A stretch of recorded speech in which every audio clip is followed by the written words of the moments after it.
Hello बच्चों, उम्मीद है आप फिट फाट होंगे और अपने पढ़ाई को बहुत अच्छे ढंग से निभा रहे होंगे। आपको सपोर्ट करने के पॉइंट ऑफ व्यू से मैं चैप्टर 1 लेके आपके सामने आया हूं और इसका आज हम लोग करेंगे टॉपिक नंबर 3।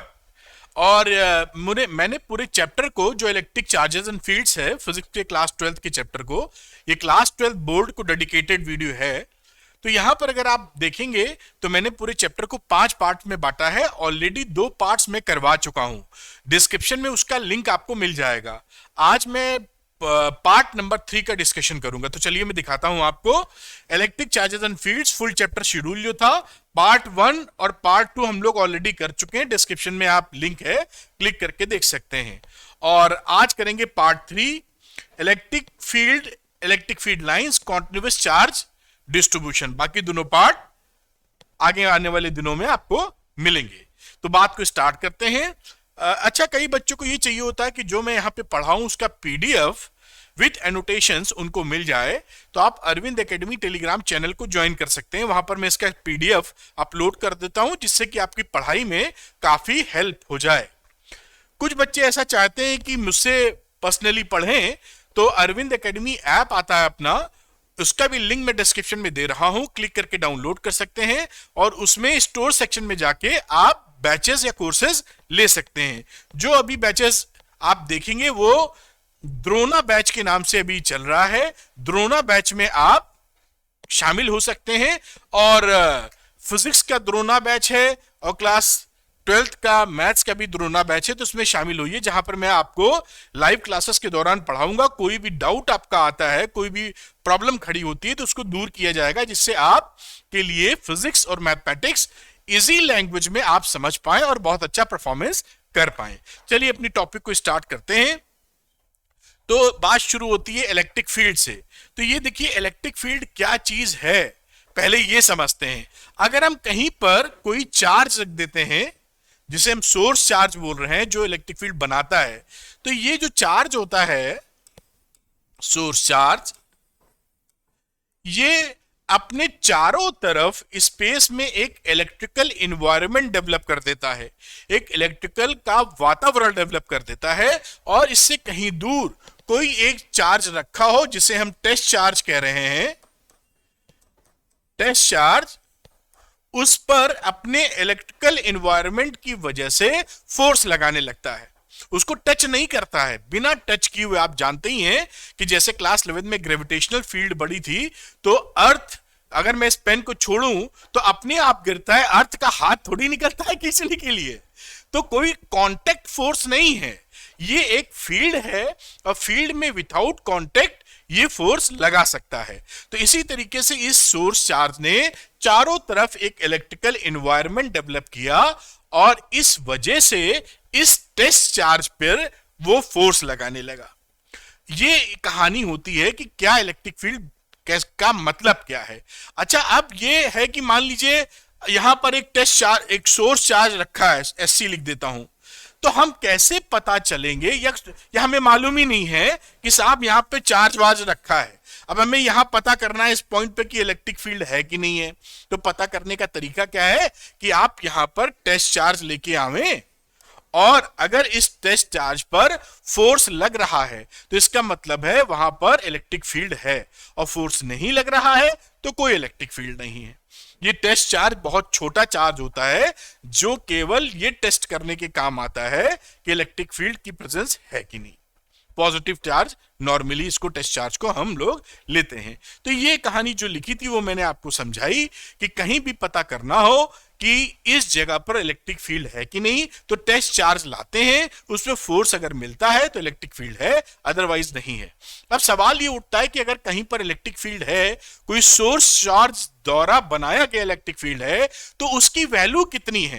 क्योंकि फिजिक्स में केवल ये कह देने से काम नहीं चल सकता कि ऐसा होता है तो कितना होता है, क्वांटिफिकेशन, तभी हम उसका ह्यूमैनिटी के लिए बेहतर इस्तेमाल कर पाएंगे।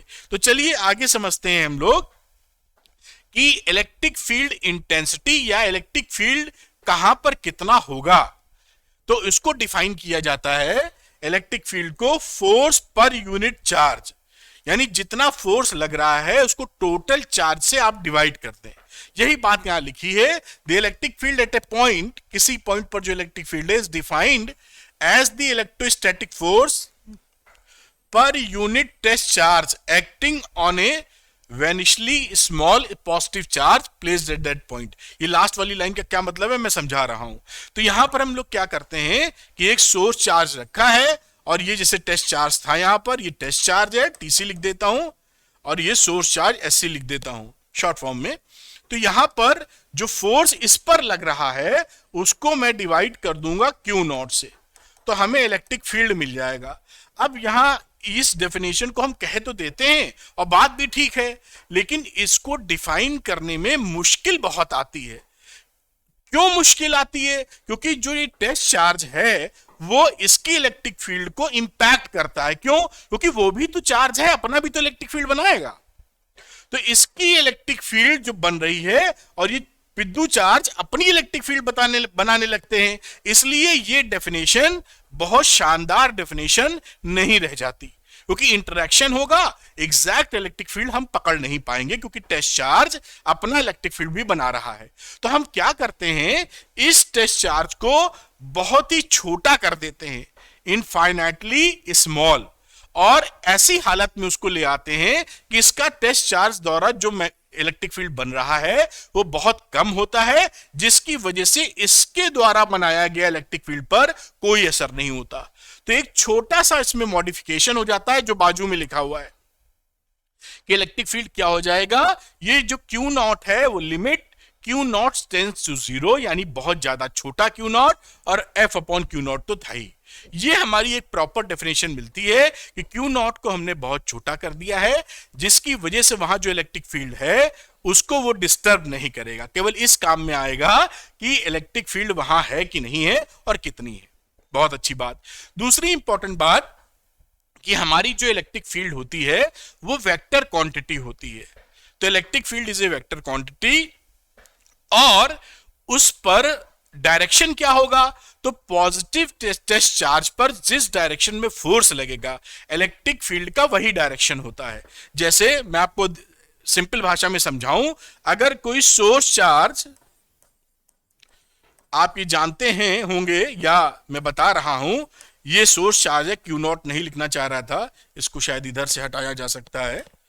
तो ये क्यू नॉट अगर क्यू लिख रहा हूं तो यहां पर ये पॉजिटिव क्यू नॉट रखोगे तो फोर्स लगेगा ऐसे, तो ये इलेक्ट्रिक फील्ड का डायरेक्शन है। सिंपल आप ध्यान रखें कि पॉजिटिव चार्ज है तो अवे, और अगर निगेटिव चार्ज है तो यहां पर इलेक्ट्रिक फील्ड आएगा टुवर्ड्स द चार्ज।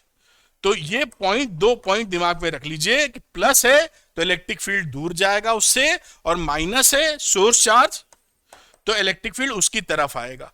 तो ये इलेक्ट्रिक फील्ड का डायरेक्शन होता है, ये वही डायरेक्शन है जहां पर पॉजिटिव टेस्ट चार्ज पर फोर्स लगता है। तो ये electric field is a vector quantity, और कैसा इस पे फोर्स लगेगा ये भी मैंने आपको यहां पर बताया है। अब इसकी यूनिट देख लेते हैं जल्दी से। तो इसकी यूनिट रही, जैसे यहां पर हमने डेफिनेशन, बेसिक डेफिनेशन की थी, एफ अपॉन क्यू नॉट, तो ये हो गई साहब न्यूटन, और नीचे की हो गई कुलाम। तो न्यूटन पर कुलाम आपकी इसकी एसआई यूनिट हो गई। आगे हम नेक्स्ट चैप्टर में, चैप्टर नंबर 2 में जब पोटेंशियल पढ़ेंगे, पोटेंशियल डिफरेंस पढ़ेंगे, तो वहां से इसकी एक और यूनिट आती है जिसे बोलते हैं वोल्ट पर मीटर या वोल्ट पर मीटर। ये आगे देखेंगे, तो इसको भी पकड़ के रखिए कि इलेक्ट्रिक फील्ड की जो यूनिट है वो वोल्ट पर मीटर भी होती है। अब बाकी इसकी डायमेंशंस वगैरह हैं तो आप बड़े आसानी से निकाल सकते हैं, क्योंकि इलेक्ट्रिक फील्ड क्या होता है, फोर्स अपॉन चार्ज।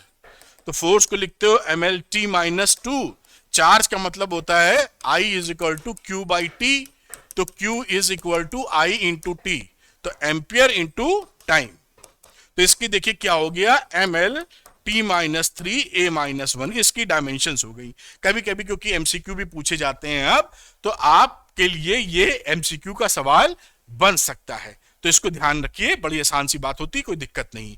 तो ये बात भी कंप्लीट हो जाती है। अब इसके फिजिकल सिग्निफिकेंस की बात करेंगे कि आखिर जो इलेक्ट्रिक फील्ड है इसका फिजिकल सिग्निफिकेंस हमारे लिए क्या है। तो दो स्टेप प्रोसेस है ये। पहला स्टेप क्या है कि जब भी हम सोर्स चार्ज कहीं रखते हैं, ये सोर्स चार्ज, ठीक, तो ये अपनी चारों तरफ हर पॉइंट पर इलेक्ट्रिक फील्ड बना देता है।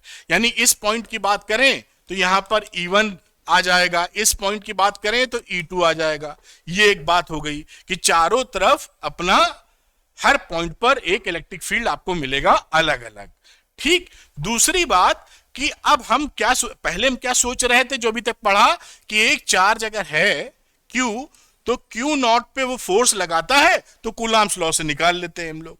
यही तो सोचा था कि भाई इसके बीच का डिस्टेंस अगर R है तो हम इसका फोर्स लिख देते हैं Coulomb's constant Q1 Q2 upon R²। अब हम इसको ये सीधे तरीके से नहीं सोचेंगे, अब हम इस तरीके से सोचेंगे कि ये जो सोर्स चार्ज है, ये जो सोर्स चार्ज है वो Q नॉट पे फोर्स कैसे लगाएगा। पहले ये इलेक्ट्रिक फील्ड डेवलप करेगा, सोर्स चार्ज Q चारों तरफ, तो इसने इलेक्ट्रिक फील्ड डेवलप कर दी। यहां पर इलेक्ट्रिक फील्ड कुछ है इस पॉइंट पर जिस पे ये Q नॉट रखा है। और अब हमको फोर्स अगर निकालना है तो फोर्स को हम लिखेंगे Q into E, charge test charge को इलेक्ट्रिक फील्ड से मल्टीप्लाई कर देंगे। तो हम डायरेक्ट ये नहीं सोचेंगे अब कि डायरेक्ट एक चार्ज दूसरे चार्ज पे फोर्स लगाता है। एक स्टेप और बीच में आ गया कि सोर्स चार्ज पहले इलेक्ट्रिक फील्ड बनाएगा, उस इलेक्ट्रिक फील्ड की वजह से जो वहां पर जो सोर्स चार्ज इलेक्ट्रिक फील्ड बनाएगा उसकी वजह से जो टेस्ट चार्ज है उस पे अगर फोर्स हमको निकालना है तो Q नॉट इंटू E करके हम फोर्स निकालेंगे। एक इलेक्ट्रिक फील्ड वाला स्टेप और बढ़ा देते हैं, ऐसे सोचते हैं जिससे हमें आने वाली कई जो घटनाएं हैं आगे उसको सरलता से समझना और समझाना आसान रहता है। इसीलिए इलेक्ट्रिक फील्ड का कॉन्सेप्ट लाया गया था, ठीक है। ये बात पकड़ में आई होगी। जो फिजिकल सिग्निफिकेंस है एक एक चीज में बता रहा हूं वो भी आपको मैंने इलुबरेट कर दिया है। चलिए एक कदम और आगे बढ़ाते हैं। एक क्वेश्चन है, इस क्वेश्चन को भी सॉल्व करके देखते हैं। तो देखिए क्या लिखा है, a pendulum of mass 80 milligram carrying a charge this one, ये इसका मास है, इतना चार्ज है, is at rest in a horizontal uniform electric field of, ये इलेक्ट्रिक फील्ड का डायरेक्शन है जो कि हॉरिजॉन्टल है। Find the tension in the thread of the pendulum and the angle it makes with the vertical. तो देखिए होगा क्या कि यहां पर इलेक्ट्रिक फील्ड का डायरेक्शन हॉरिजॉन्टल है, तो जो पेंडुलम आपका पहले सीधा लटका था इस इलेक्ट्रिक फील्ड की वजह से इसमें लगेगा QE फोर्स, तो ये जाके कहां यहां कहीं सेट होगा और इस पे जो फोर्स है वो QE, ये फोर्स की वैल्यू है F बराबर QE, है ना। चार्ज जो है इस पर वो इनटू इलेक्ट्रिक फील्ड, यही QE होता है। तो ये फोर्स इधर लगा, हम जान रहे हैं कि इस पे जो वेट होगा वो डाउनवर्ड डायरेक्शन में काम करेगा और ये जो थ्रेड हमने बांध रखा है इस थ्रेड में टेंशन इस तरह से क्रिएट हो जाएगी और इस एंगल को हम ले लेते हैं थीटा, जो इन्होंने बोला है कि and the angle it makes with the vertical. तो वर्टिकल के लिए एंगल कितना बनाएगा, देखिए यहां पर मैं थोड़ा सा कलर बदल लेता हूं इसको। इस T का दो मैं कंपोनेंट करता हूं, एक इस डायरेक्शन में एक इस डायरेक्शन में। ये थीटा है तो ये एंगल भी थीटा हो जाएगा, तो ये हो जाएगा T cos थीटा और ये हो जाएगा बच्चों T sin थीटा। देखिए ये थीटा वर्टिकल से कितना एंगल बना रहा है ये थ्रेड, ये भी आपको दिख जाएगा, यहां से भी दिख रहा है, ठीक। अब क्योंकि ये इस समय बैलेंस्ड या इक्विलिब्रियम पोजीशन पर है इसलिए सारे फोर्सेस एक दूसरे को बैलेंस कर रहे होंगे। तो मैं यहां क्या कर देता हूं, यहां पर आप सिस्टम इज इन इक्विलिब्रियम, तो इसलिए हमारा T sin थीटा जो कि ये फोर्स आपको दिख रहा है हॉरिजॉन्टल, ये QE को बैलेंस कर रहा है, तो इसको लिखूंगा मैं Q इंटू E। फिर ऊपर वाला वर्टिकल T cos थीटा, ये किसको मैनेज कर रहा है, वेट को मैनेज कर रहा है। ये दो इक्वेशंस हमारे पास आ गई। अब हमें एंगल निकालना है, तो इन दोनों इक्वेशंस को एक दूसरे से हम डिवाइड कर देते हैं।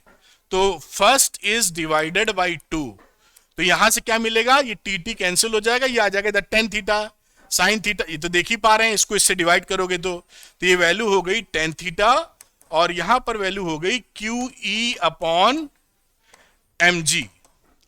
अब वैल्यू डाल देते हैं। चार्ज था हमारे पास कितना, 2 इंटू 10 की पावर -8। इलेक्ट्रिक फील्ड कितना है साहब, 2 इंटू 10 की पावर 4।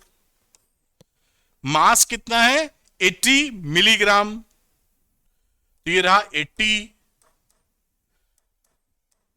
मिलीग्राम, और जी कितना है 9.8। तो ये यहां पर आपकी किलोग्राम में इसको चेंज किया है, तो 80 इंटू 10 की पावर -6, और बाकी बातें आपको साथ में दिख रही हैं। अब इसको कैलकुलेट करेंगे तो इसकी वैल्यू आ जाती है 0.51 कैलकुलेट करने के बाद। तो ये फिगर आपको दी रहेगी, याद नहीं करनी है कि टेन थीटा बराबर 0.51 हो, तो यहां से हम थीटा लिख सकते हैं, आएगा 27 डिग्री। ये क्वेश्चन में दिया रहेगा, मेथड देख लीजिए कैसे करना है। तो वर्टिकल से कितना एंगल ये बना रहा है, वो 27 डिग्री एंगल बना रहा है, जो आप देख पाए। अच्छा, अभी हमको टेंशन भी निकालना है, जहां तक फाइंड द टेंशन। तो टेंशन के लिए हम लोग क्या करते हैं, यहां पर टेंशन वाला कोई फॉर्मूला, इस फॉर्मूले को चूज कर लेते हैं। तो टी को हम क्या लिख सकेंगे, क्यूई अपॉन साइन थीटा। तो Q की वैल्यू डाल दो, 2 इंटू 10 की पावर -8। इलेक्ट्रिक फील्ड हो गया 2 इंटू 10 की पावर 4, और ये हो गया साइन 27 डिग्री। अब इसको जब सॉल्व करोगे, इसकी वैल्यू वगैरह साइन 27 वगैरह की दे रखी होगी, तो वैल्यू आएगी 8.81 इंटू 10 की पावर -4 न्यूटन। ये आंसर आ गया, ये भी आंसर था। तो आप, मैं हटता भी हूं, वैसे इसका आपको मैं प्रेजेंटेशन भी दूंगा। इस तरह से ऐसे सवाल किए जा सकते हैं, कोई दिक्कत नहीं होती, बढ़िया तरीके से समझ गए होंगे आप। तो इसको ठंडक से दिमाग शांत करके देख लीजिए, ये क्वेश्चन इस तरीके से सॉल्व हो जाएगा। आते रहते हैं ऐसे क्वेश्चन। चलिए एक कदम और आगे बढ़ाते हैं। एक न्यूमेरिकल हमारे सामने और है, इसको भी सॉल्व करेंगे हम लोग। तो देखिए, ये एनसीईआरटी का क्वेश्चन है, और बोला क्या है यहां पर, an electron falls through a distance of 1.5 metre in a uniform electric field of magnitude 2 into 10 की power 4 newton per coulomb in figure A. Figure A में देखिए, इलेक्ट्रिक फील्ड की जो डायरेक्शन है बेटा, वो डायरेक्शन इस तरफ है, ये एरो से दिखाई गई थी, और ये इलेक्ट्रॉन यहां पर है, प्लस से माइनस इलेक्ट्रिक फील्ड होता है। और इलेक्ट्रिक फील्ड में अगर पॉजिटिव चार्ज हो, इलेक्ट्रिक फील्ड अगर ऐसे है और यहां पे पॉजिटिव चार्ज है, तो फोर्स का डायरेक्शन ऐसे होता है, उसी डायरेक्शन में। और अगर इलेक्ट्रिक फील्ड का डायरेक्शन ऐसे है और निगेटिव चार्ज है, तो फोर्स का डायरेक्शन आपका उसकी उल्टी दिशा में होता है। ठीक, यहां पर वेक्टोरली लगाएंगे तो माइनस साइन लगा देंगे, समझे ना। प्लस है तो उसी डायरेक्शन में फोर्स, निगेटिव है तो उल्टी दिशा में फोर्स। तो ये निगेटिव चार्ज है, तो इस पे फोर्स किधर लग रहा है, फोर्स देखिए नीचे लग रहा है, ये फोर्स का डायरेक्शन है। ठीक, आगे the direction of the field is reversed, इसकी डायरेक्शन पलट दी गई है। ये देखिए, ये प्लस ऊपर चला गया और निगेटिव नीचे आ गया। तो इलेक्ट्रिक फील्ड अब कैसे दिख रहा है, ऐसे दिख रहा है। उम्मीद है ये हरा कलर थोड़ा दिखाई पड़ रहा होगा। इसकी मैग्नीट्यूड को चेंज नहीं किया है। एंड ए प्रोटॉन फॉल्स, अब पॉजिटिव चार्ज फॉल कर रहा है, तो पॉजिटिव चार्ज में फोर्स किधर लगता है, in the direction of the electric field. तो इलेक्ट्रिक फील्ड ऐसे है, तो फोर्स इसमें फिर नीचे की तरफ लगा, दिस इज द फोर्स। ठीक, प्रोटॉन फॉल कर रहा है through the same distance, distance वही 1.5 सेंटीमीटर है इसके लिए भी। फिगर बी, ठीक है, compute the time of fall in each case, कितना 1.5 सेंटीमीटर चलने में दोनों को कितना कितना वक्त लगेगा, अभी निकालेंगे। और फिर लिखा है contrast the situation A with that of free fall under gravity. तो situation free fall under gravity की बात करेंगे कि उससे क्या मामला यहां अलग है। तो कोई दिक्कत की बात नहीं है, हम लोग फिगर ए को लेते हैं और ए पार्ट पकड़ लेते हैं। अब इसके अंदर क्या है कि एक्सीलरेशन ऑफ द इलेक्ट्रॉन क्या हो गया, मुझे यहां लिख देना चाहिए acceleration of the electron.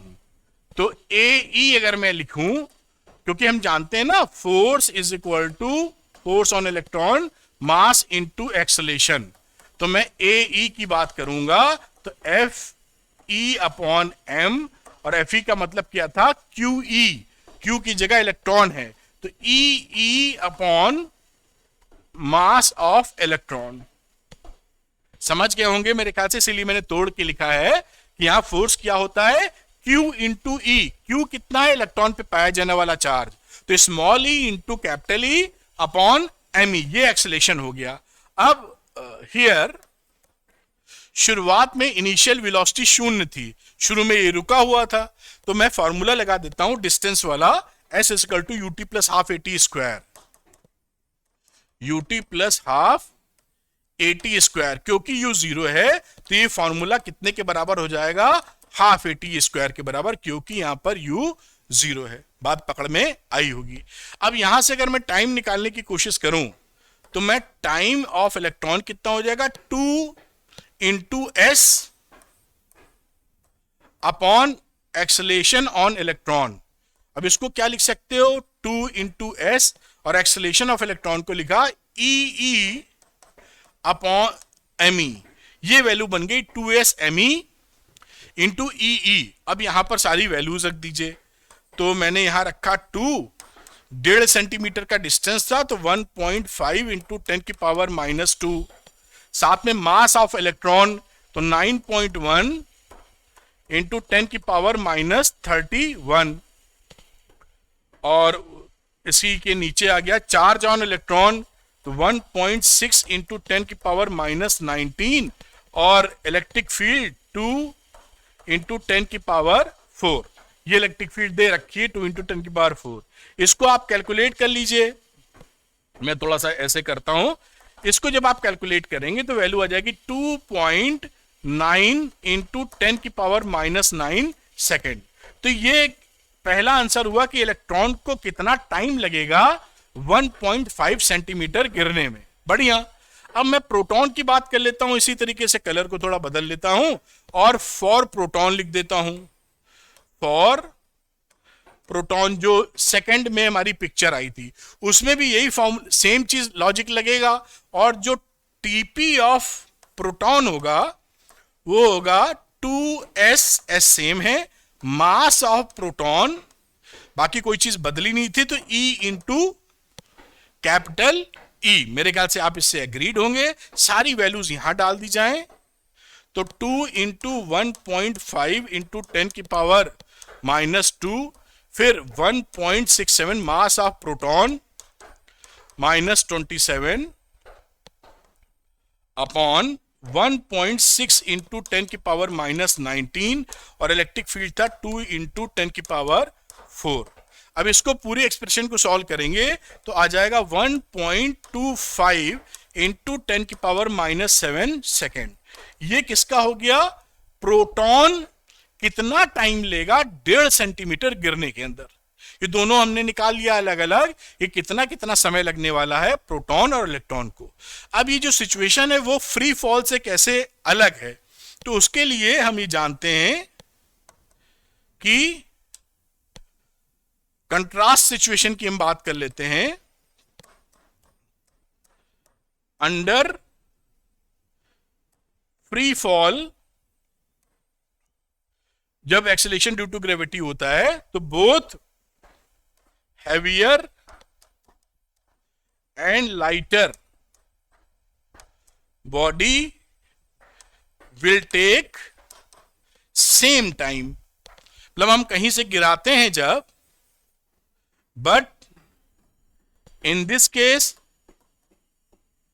Case heavier particle जो कि प्रोटॉन है टेक्स लेसर टाइम, ये एक छोटा टाइम है, लेसर टाइम। बात समझ में आई होगी। This time is less than this 10⁻⁹ है, 10⁻⁷ है, ज्यादा टाइम है, तो टेक्स लेसर टाइम। समझ में आई होगी मेरे ख्याल से बात, और इस तरीके से ध्यान रखना होगा। ये नहीं हैवियर पार्ट, ये तो ज्यादा है तो ज्यादा समय लगेगा, particle takes more time, greater time, more time.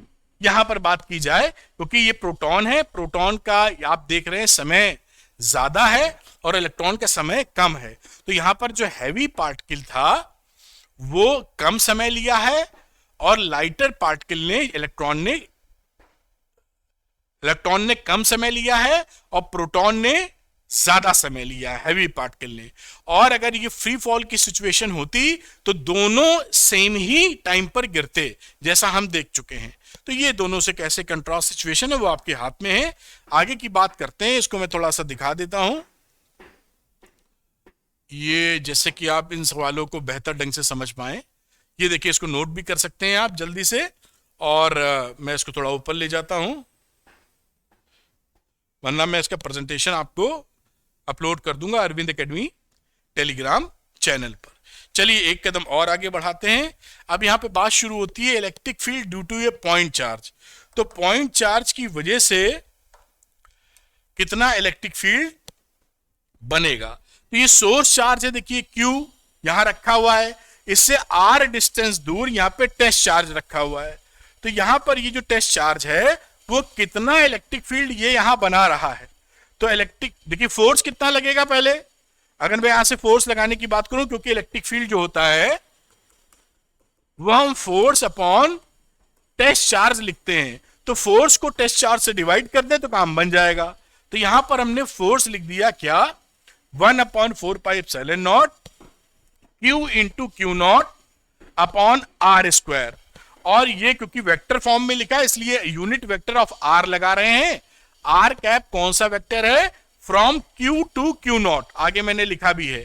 तो ये जो R कैप वेक्टर है, यहां पर मुझे R कैप की डायरेक्शन इधर है, Q से Q0 की तरफ। अब हम Q0 से इसको डिवाइड मार देंगे, तो ये आप यहां पर पकड़ पाए होंगे। एक कदम और आगे बढ़ाते हैं और यहां पर देखते हैं कि E कितना हो गया, F अपॉन Q0। तो यहां पर आपने F को जो पहले Q इंटू Q0 था उससे डिवाइड किया, तो ये वैल्यू मिल गई 1/4πε0 Q upon R² R cap. और केवल मैग्नीट्यूड, ये तो हो गया वेक्टर फॉर्म, और बच्चों ये हो गया इसका एक स्केलर फॉर्म। स्केलर फॉर्म मतलब ओनली मैग्नीट्यूड, ओनली मैग्नीट्यूड, और ये वेक्टर फॉर्म तो मैग्नीट्यूड और डायरेक्शन दोनों साथ में होता है। तो ये इलेक्ट्रिक फील्ड किसी पॉइंट चार्ज की वजह से R डिस्टेंस दूर कितनी बनेगी उसका ये खाता खोल देता है। E is equal to 1/4πε0 Q upon R², this is the magnitude, और ये वेक्टर वाला डायरेक्शन के साथ। अब एक चीज इंटरेस्टिंग यहां क्या आती है कि मान लीजिए कोई पॉइंट चार्ज हम यहां ले लें Q, सोर्स चार्ज, तो यहां से R डिस्टेंस दूर यहां पर जितना इलेक्ट्रिक फील्ड का वैल्यू होगा, वैल्यू मतलब मैग्नीट्यूड की बात कर रहा हूं, ध्यान रखिएगा मैग्नीट्यूड। अगर मैं इसको एक स्फेयर खींच दूं तो यहां पर भी इलेक्ट्रिक फील्ड वही होगा, यहां पर भी इलेक्ट्रिक फील्ड वही होगा, यहां पर भी इलेक्ट्रिक फील्ड वही होगा, और हर जगह इलेक्ट्रिक फील्ड का मैग्नीट्यूड सेम होगा, क्योंकि इसी पे डिपेंड कर रहा है। केवल मैग्नीट्यूड की बात कर रहा हूं, डायरेक्शन नहीं, ठीक। तो इसका मतलब है कि इसका जो मैग्नीट्यूड है इस समय इस R पे जो डिफरेंट R हैं इस पे डिपेंड नहीं कर रहा है, किसी भी डायरेक्शन में R हो मैग्नीट्यूड विल नॉट चेंज। तो Q की वजह से, सोर्स चार्ज की वजह से, जो ऐसा समझे फुटबॉल के सेंटर पर रखा हुआ है Q, तो जो फुटबॉल नुमा स्ट्रक्चर आता है उसे बोलते हैं इसकी स्फेरिकल सिमेट्री, यानी ये स्फेरिकल सिमेट्री बनाता है, क्योंकि पूरे स्फीयर पर कहीं पर भी आप चले जाएंगे इलेक्ट्रिक फील्ड का डायरेक्शन वही दिखाई पड़ेगा आपको। बात पकड़ में आपको आ रही होगी। यही बात इसके अंदर लिखी है, एक तो कि E is proportional to 1/r², inverse square law follow कर रहा है, और साथ में जो मैंने आपको बताया कि स्फेरिकल सिमेट्री इसकी बनेगी, यहां कहीं लिखा होगा, पढ़ लीजिएगा। तो मैं लिख देता हूं, ये स्फेरिकल सरफेस की बात कर रहा है, तो ये स्फेरिकली सिमेट्रिक बन जाता है, यहां देखिए लिखा हुआ है। तो स्फेरिकल सिमेट्री बनती है इसकी, स्फेरिकल सिमेट्री। इसको भी थोड़ा ध्यान रखिए, क्वेश्चन घुमा के भी पूछें तो भी आप अच्छे तरीके से इसको कर पाए, वो ज्यादा बेहतर सिचुएशन होगी। चलिए एक कदम और आगे बढ़ाते हैं और अब देखते हैं कि हमारे पास electric field due to system of point charges. अब एक पॉइंट चार्ज नहीं है, उसकी जगह 2, 4, 6, 10, 20 पॉइंट चार्ज हैं। कोई दिक्कत नहीं है, सुपरपोजिशन प्रिंसिपल जो हमने पढ़ा है पिछले लेक्चर में फोर्स के लिए, वही अप्लाई कर दीजिए। यानी अगर यहां पर कई सारे, मैं यहां बना देता हूं फोटो, बहुत आसानी से आप समझ सकते हैं। मान लीजिए Q1 चार्ज यहां है, Q2 यहां है और Q3 यहां है, और यहां कहीं एक टेस्ट चार्ज है जहां पर हम इस प्लेस पॉइंट P पर हम निकालना चाहते हैं इलेक्ट्रिक फील्ड कितना है। तो इससे बनने वाला इलेक्ट्रिक फील्ड निकाल लें, इससे बनने वाला इलेक्ट्रिक फील्ड निकाल लें, और इससे बनने वाला इलेक्ट्रिक फील्ड निकाल लें। इन तीनों इलेक्ट्रिक फील्ड को अगर मैं EP लिखूं तो इनका जो वेक्टर सम होता है, इसे ही हम बोलते हैं सुपरपोजिशन ऑफ चार्ज, या मल्टीपल चार्जेस जो हैं उनसे बनने वाला इलेक्ट्रिक फील्ड। और आपको जैसे बताया भी क्या था कि सुपर प्रिंसिपल में क्या होता है कि अगर ये अकेले E1 बना रहा है तो कोई नया चार्ज भी रख देंगे तो ये जो इलेक्ट्रिक फील्ड E1 बना रहा था वो ना कम होगा ना ज्यादा बदलेगा नहीं। ये अब E2 बनाने लगा, अब कोई तीसरा चार्ज ले आएंगे E3, तो E2 का E2 ही रहेगा, वो तब्दीली नहीं करेगा। तो किसी और चार्ज की प्रेजेंस से खुद जो चार्ज उस पर इलेक्ट्रिक फील्ड बना रहा होता है वो रिमेन अनचेंज होता है। ठीक है, सुपरपोजिशन में ये बात समझ गए। और उस पर एक आधे न्यूमेरिकल कर लेते हैं, बड़ा काम आएगा। तो चलिए एक कदम आगे बढ़ाते हैं, ये एक न्यूमेरिकल, इसको करके देखेंगे हम लोग। तो 2 point charges of plus 16 microcoulomb and minus 9 microcoulomb are placed 8 centimetre apart.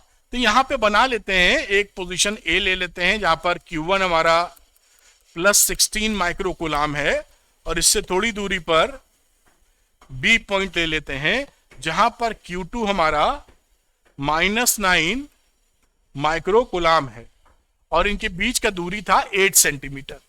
ठीक है, अभी देख लेंगे। अब पूछ क्या रहा है, determine the position of the point eight which the resultant field is 0। यहां पे रिजल्टेंट फील्ड आपका 0 हो, तो यहां पर मैं मान लेता हूं कहीं बीच में कोई पॉइंट P है जहां पे रिजल्टेंट फील्ड 0 मिलने वाला है। तो ये डिस्टेंस मैं ले लेता हूं x, टोटल 8 थी, तो ये डिस्टेंस हो गई 8 - x। बात समझ में आपको आ गई होगी। ठीक है, अब ये मैं P लेके चलता हूं, देखता हूं हमारे हाथ क्या लगता है। तो A जो इलेक्ट्रिक फील्ड बना रहा है उसकी वैल्यू लिखते हैं यहां पर। अगर मैं देखूं यहां, तो यहां पर EA का डायरेक्शन पॉजिटिव है ना, तो EA का डायरेक्शन ऐसे होगा, और ये जो EB है इस EB का डायरेक्शन भी ऐसे होगा। तो हम पक्की तौर पे, क्योंकि माइनस है अपनी तरफ, यहां पर इसके बीच में हमें इलेक्ट्रिक फील्ड 0 नहीं मिलेगा। इलेक्ट्रिक फील्ड कहां मिलेगा, B के उस तरफ, क्योंकि ये चार्ज छोटा है इसलिए पास में होगा इसके, ये बड़ा चार्ज है तो इससे दूर, तो इसके बीच में इलेक्ट्रिक फील्ड नहीं मिलेगा। लेकिन मानने के लिए कहीं मान लीजिए कोई प्रॉब्लम आपको नहीं है। अब यहां पर जो 1 और 2 ये मान लेते हैं इलेक्ट्रिक फील्ड, इससे बनने वाला 1 है, इससे बनने वाला 2 है। तो E1 + E2 eight point P पर हम E1 + E2 की वैल्यू 0 कर देंगे कि दोनों इलेक्ट्रिक फील्ड हम जोड़ दें तो इसकी वैल्यू 0 आनी चाहिए। आप इस पॉइंट को इधर भी ले सकते हैं लॉजिक लगा के, कोई दिक्कत नहीं है। अब देखिए इलेक्ट्रिक फील्ड कितना हुआ, coulomb's constant into 16 into 10⁻⁻6, x को मीटर में चेंज कर दीजिए और इसका square R² plus K -9 into 10⁶ charge with value with sign रखा है, और 8 - x इंटू 10⁻², और इसका पूरे का स्क्वायर बराबर 0। दोनों इलेक्ट्रिक फील्ड की वैल्यू कितनी होनी चाहिए? 0। आगे देखते हैं क्या क्या वैल्यू यहां से कट सकती है। k कट जाएगा, 10⁻⁻6 कट जाएगा, तो वैल्यू बचेगी यहां, और 10⁻²भी उड़ जाएगा, तो 16/x², और यहां वैल्यू बचेगी 9/8 - x का होल स्क्वायर। ये माइनस वैल्यू आएगी, उधर ले जाएंगे तो प्लस हो जाएगी। ये वैल्यू हमें यहां पर मिली। अब यहां पर दोनों तरफ रूट ले लें अगर हम लोग, तो क्या लिखेंगे? 4/x और प्लस माइनस 3/8 - x। अब एक बार हम ले लेते हैं पॉजिटिव फिगर, तो पॉजिटिव लेंगे तो वैल्यू क्या आ जाएगी? 4/3 इज इक्वल टू 3/8 - x। तो ये कितनी वैल्यू हुई? 8 चौक 32 माइनस 4x बराबर 3x, तो 7x हो जाएगा, तो x की वैल्यू हो जाएगी 32/7 सेंटीमीटर। और अगर हम यहां पे निगेटिव वैल्यू ले लेते हैं, 4/x माइनस 3/8 - x, तो 8 - x यानी 32 माइनस 4x वही रहा, ये -3x आ गया, तो x बचेगा जो कि आ जाएगा 32 सेंटीमीटर। तो हमारे पास दो वैल्यू आई x की, ये वैल्यू हम रिजेक्ट कर देंगे 32/7। क्यों? क्योंकि देखिए दिस वैल्यू मुझे यहां पर x1, चलिए समझिएगा, तो मैं यहां कह रहे हैं, इसको थोड़ा निशान लगाना चाह रहा था, x बराबर 32/7 जो कि 8 सेंटीमीटर से कम है, will be rejected.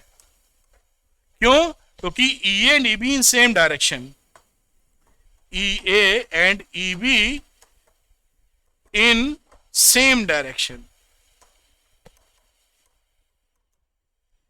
No nullification लिख देते हैं, नो नलिफिकेशन, या एक दूसरे को कैंसिल नहीं करेंगे, क्योंकि दोनों एक ही डायरेक्शन में तो कैंसिल काहे कर रहे हैं, तो इसको आप रिजेक्ट कर देंगे। और ये x बराबर 32 सेंटीमीटर है, जो यहां से 32 सेंटीमीटर दूर आप बनाएंगे तो ये एक्सेप्ट कर लेंगे, तो x बराबर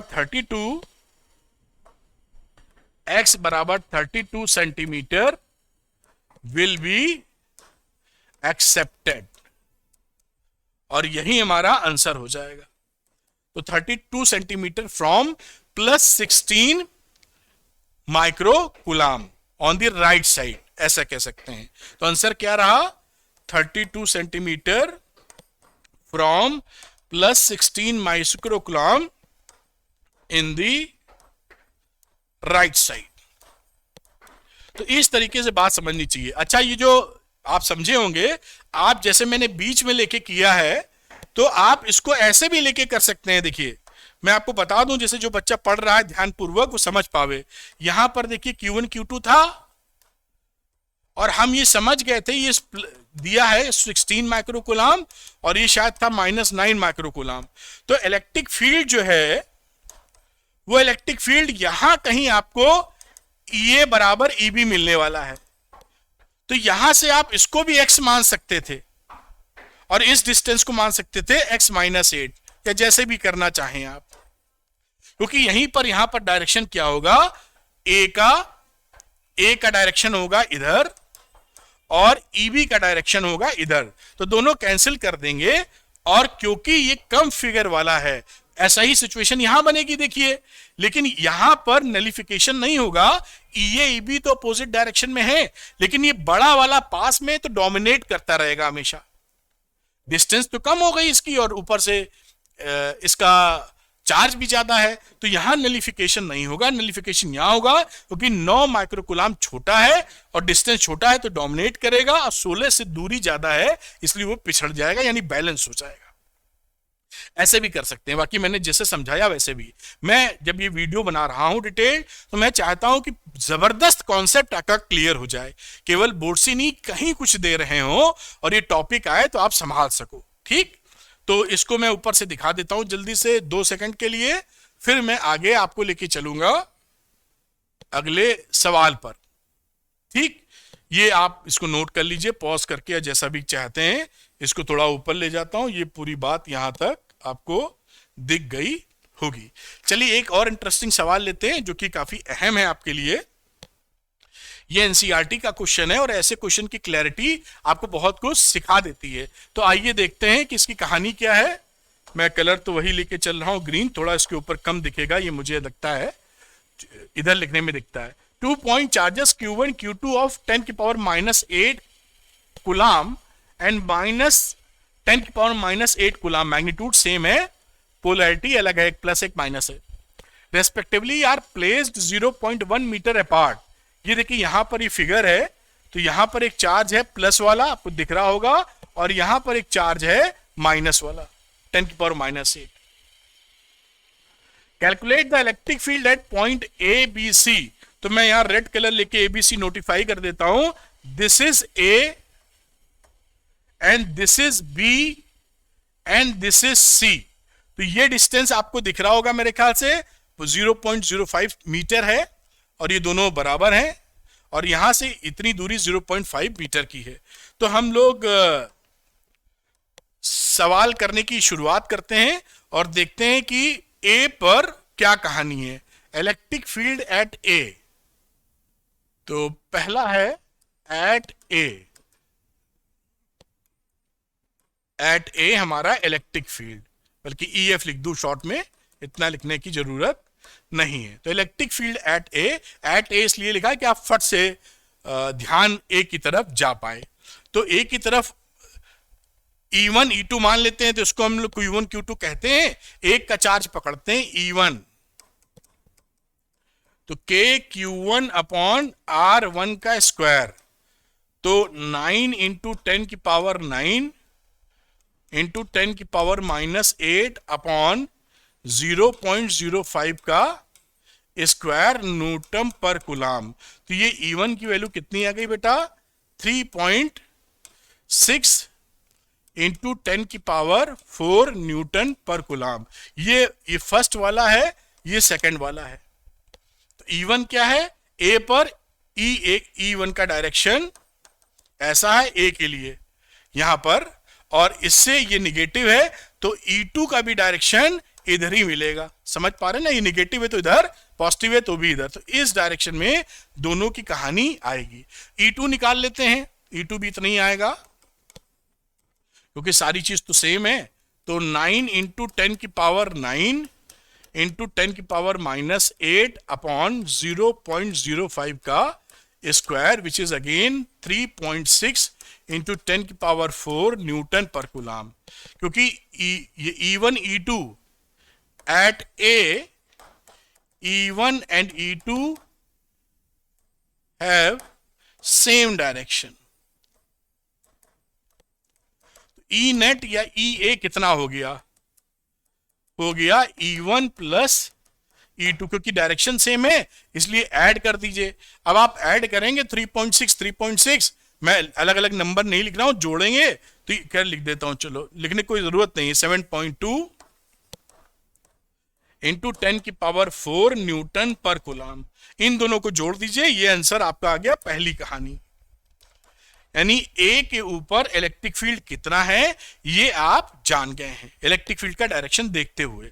अब हम बात करते हैं कि हमारा, अच्छा ये इलेक्ट्रिक फील्ड का डायरेक्शन क्या है, टुवर्ड्स राइट, ये भी लिख देना, यहां लिख देता हूं मैं, उधर है ना, तो टुवर्ड्स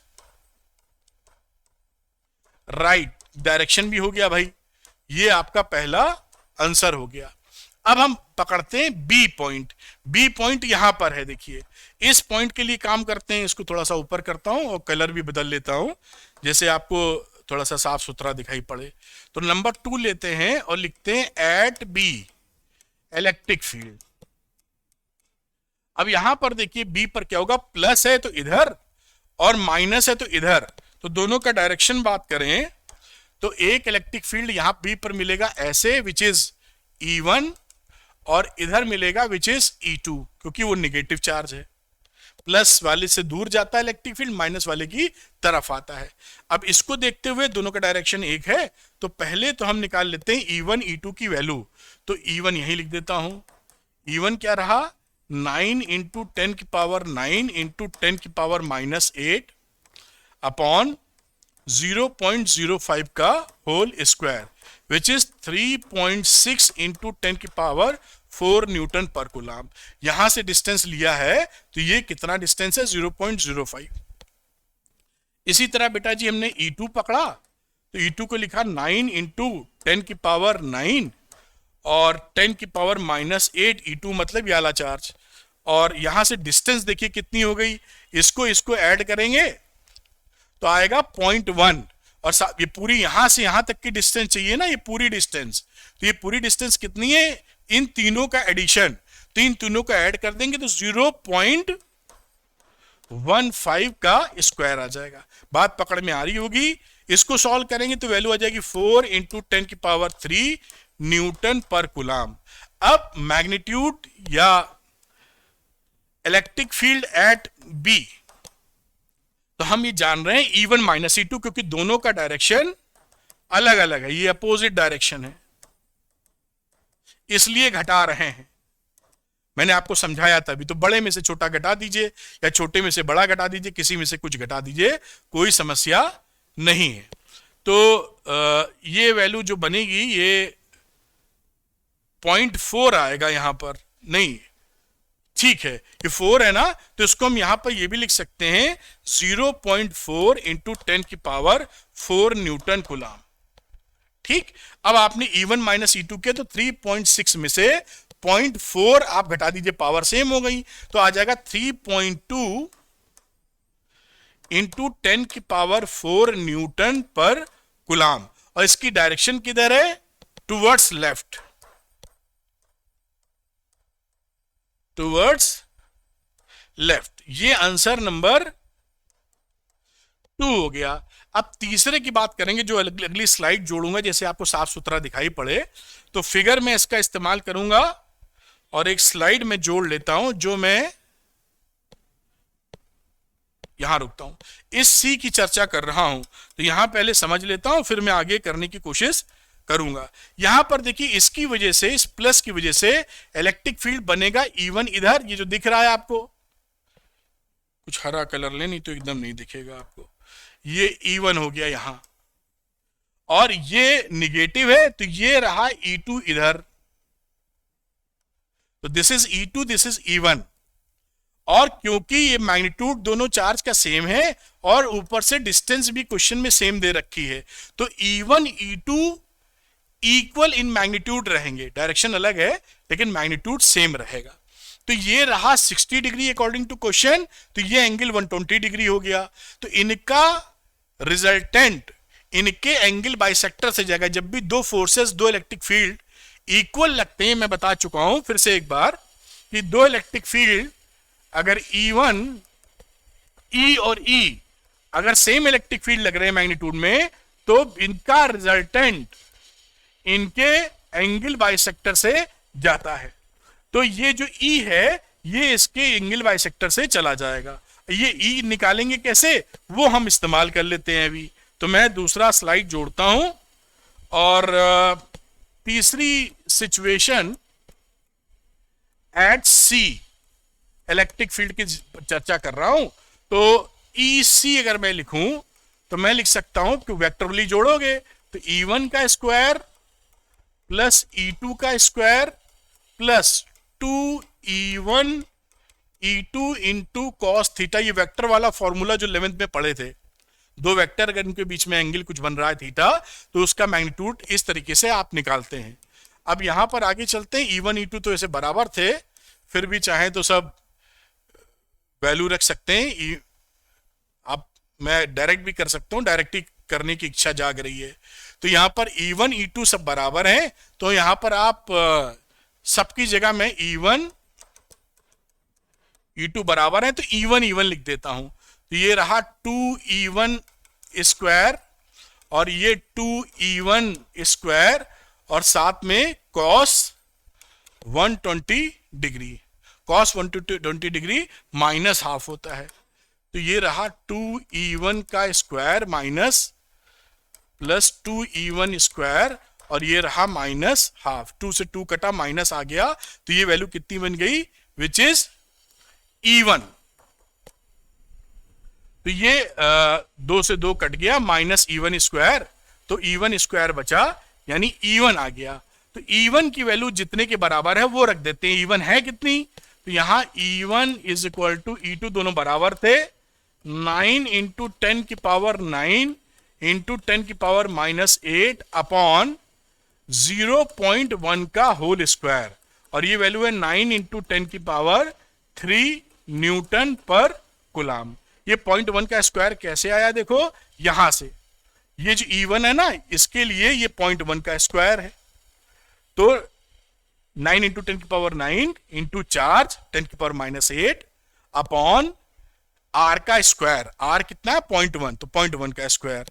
इस तरीके से ये यही वैल्यू यहां पर आ गई सेम। तो आंसर कितना आ गया, 9 इंटू 10 की पावर 3 न्यूटन पर कुलाम।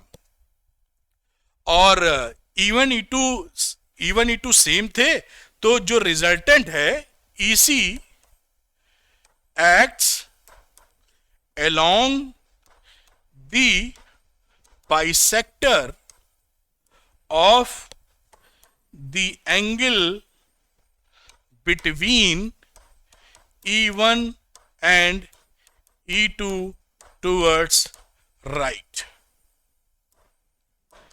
इस तरीके से आप पूरा सवाल अच्छे से कर पाए, और ये आपको काफी सपोर्ट भी करेगा, काफी बेहतर डिटेल्ड वर्जन आपके दिमाग में बैठेगा। तो उम्मीद है आप ये देख पाए होंगे। जल्दी से मैं दिखाता हूं, फिर हम लोग आगे बढ़ेंगे।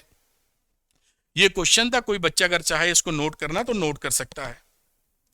इसको थोड़ा सा और ऊपर ले जाते हैं, तो ये आप यहां पर देख सकते हैं, और इसका तीसरा पार्ट यहां से स्क्रीनशॉट लेना चाहें तो ये भी ले पाएंगे। इस तरह से क्वेश्चन हो जाता है। आगे की बात करते हैं बेटा हम लोग। तो इलेक्ट्रिक लाइन ऑफ फोर्सेस शुरू होती हैं, और इलेक्ट्रिक लाइन ऑफ फोर्सेस क्या है देखिए, तो वो है कि अगर हम यहां पर पॉजिटिव टेस्ट चार्ज रख दें और उसको फ्री छोड़ दें कि तुम मूव करो, तुम कहीं भी जा सकते हो, तो इलेक्ट्रिक फील्ड के अंदर जो पाथ वो फॉलो करता है, ये पाथ जैसे यहां से यहां तक गया, ये इसी पाथ को हम बोलते हैं इलेक्ट्रिक लाइन ऑफ फोर्स या इलेक्ट्रिक फील्ड लाइंस। बात समझ में आ गई। अगर किसी पॉइंट पर हमको इलेक्ट्रिक फील्ड निकालना है, तो जैसे P पर निकालना है, तो यहां पर हम टेंजेंशियली एक टेंजेंट खींच देते हैं, और उस डायरेक्शन में हमारा इलेक्ट्रिक फील्ड इस पॉइंट पर मिल जाता है। जैसे P पर इस डायरेक्शन में है, Q पर इस डायरेक्शन में, R में इस डायरेक्शन में। तो बात में पकड़ में आई होगी कि इलेक्ट्रिक फील्ड लाइंस का मतलब क्या है कि एक पॉजिटिव टेस्ट चार्ज छोड़ दिया जाए कि तुम अपने मन मर्जी के मालिक हो, इलेक्ट्रिक फील्ड में कहीं भी जाओ, तो जहां जहां जाएगा उसी के पाथ को आप इलेक्ट्रिक लाइन ऑफ फोर्स या इलेक्ट्रिक फील्ड लाइंस बोलेंगे। और ये इसी की डेफिनेशन टाइप लिखिए, क्योंकि आपके यहां कभी कभी लिखने को भी आता है कि आप लिखिए, तो एक जबरदस्त वर्डिंग्स में ये चीज मिली है जो आप याद करके समझ के, समझा तो मैं रहा हूं, आप लिख सकते हैं। अच्छा, यहां एक इंटरेस्टिंग बात क्या है कि ये जो लाइन ऑफ फोर्स होती है ना, ये इमेजिनरी है। ये देखिए, the line of force do not really exist. ये इमेजिन ऐसी असल में होती नहीं है, हमने मान ली है। माइकल फैराडे का ये कॉन्सेप्ट है, यहां लिखा भी होगा। और माइकल फैराडे साहब ने इलेक्ट्रिक फील्ड लाइंस या इलेक्ट्रिक लाइन ऑफ फोर्सेस के कॉन्सेप्ट इंट्रोड्यूस करके उसकी वजह से, उसकी हेल्प से बहुत सारे इवेंट्स को बहुत आसानी से समझाया है। इसलिए इलेक्ट्रिक फील्ड लाइंस को हम पिक्चर में ले लेते हैं। तो इलेक्ट्रिक फील्ड लाइंस असल में नहीं होती हैं, ऐसा है नहीं, लेकिन इमेजिनरी कॉन्सेप्ट है। इससे हमें जो डिफरेंट इवेंट्स हैं उसको एक्सप्लेन करने में काफी सरलता मिलती है, इसलिए इसको लिया गया है। तो मैंने इसको ऐड किया है कि इलेक्ट्रिसिटी एंड मैग्नेटिज्म, इसमें कई सारी घटनाओं को हम आसानी से इससे साबित या समझा सकते हैं। अब इसकी कुछ प्रॉपर्टीज होती हैं इलेक्ट्रिक फील्ड लाइंस की, जो जाननी जरूरी है। उनमें से कई हो सकता है आपको मालूम है, मैं फटाफट आपको याद दिला देता हूं। जैसे properties of electric line of force, लिखने को भी कभी कभी एग्जाम में आती हैं कि 3 प्रॉपर्टी लिखिए, 5 प्रॉपर्टी लिखिए, तो आपकी तैयारी होनी चाहिए, इंपॉर्टेंट टॉपिक है। The line of force are continuous smooth curves without any breaks. तो जब भी लाइन ऑफ फोर्स आप बनाते हैं, वो एक फ्री लाइन होती है, कॉन्टिन्यूअस होती है, ऐसे टूट टूट के नहीं जाती है। तो पहला मतलब हो गया कि इलेक्ट्रिक लाइन ऑफ फोर्सेस हमारी स्मूथ कॉन्टिन्यूअस कर्व होंगी। स्मूथ मतलब फ्री हैंड जो हम बना रहे हैं, ऐसे भी नहीं होंगी कि ऐसे ऐसे हो। ठीक। अब the line of force start at positive charge and end at negative charge. They can not form close loop. ये क्लोज लूप नहीं बनाती हैं। प्लस से शुरू होती हैं और माइनस पे जाके खत्म हो जाती हैं। शुरू हुई और खत्म हो गई, क्लोज लूप नहीं है। जबकि आप जब मैग्नेटिज्म पढ़ेंगे तो वहां पर जो मैग्नेटिज्म की लाइन ऑफ फोर्सेस आएंगी वो क्लोज लूप बनाती हैं। क्लोज लूप बनाने का मतलब, अगर यहां पे ये हम नॉर्थ और साउथ लिखें तो नॉर्थ से मैग्नेटिज्म में स्टार्ट होंगी, साउथ पे खत्म नहीं होंगी, पूरा अंदर तक चली जाएंगी। यानी मैग्नेट के अंदर साउथ से नॉर्थ और मैग्नेट के बाहर नॉर्थ से साउथ, तो ये क्लोज लूप है। जबकि इसमें क्लोज लूप फॉर्मेशन नहीं होता, क्योंकि ये इनिशिएट होती हैं प्लस से एंड नेगेटिव पे टर्मिनेट हो जाती हैं। ठीक। और अगर सिंगल चार्ज है पॉजिटिव तो वहां से शुरू होंगी, इनफाइनाइट पे जाके खत्म होंगी। नेगेटिव है तो इनफाइनाइट से शुरू होंगी और नेगेटिव चार्ज पर आकर खत्म होगी, सिंगल चार्ज है तो। अभी फोटो भी दिखाएंगे उसकी। The tangent to a line of force at any point gives the direction of the electric field at that point. ये मैंने बताया था कि किसी भी पॉइंट पर अगर आपको इलेक्ट्रिक फील्ड चाहिए, मान लीजिए क्यू पॉइंट है, तो यहां पर एक आप टेंजेंट खींच देंगे और EQ जो होगा electric line of force, electric field का डायरेक्शन आपको प्राप्त हो जाएगा।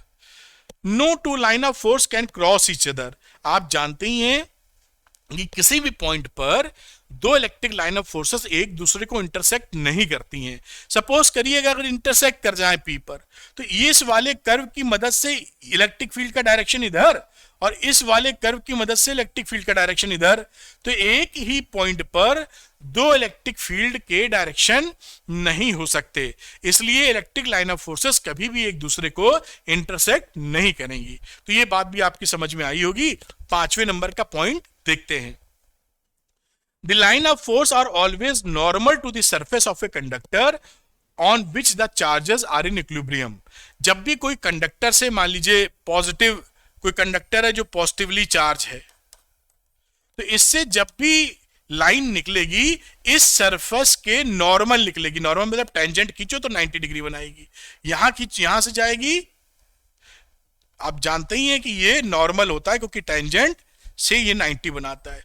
तो इलेक्ट्रिक फील्ड लाइन हमेशा कंडक्टर से सरफेस से 90 डिग्री का एंगल बनाएंगी जब वो निकल रही हैं।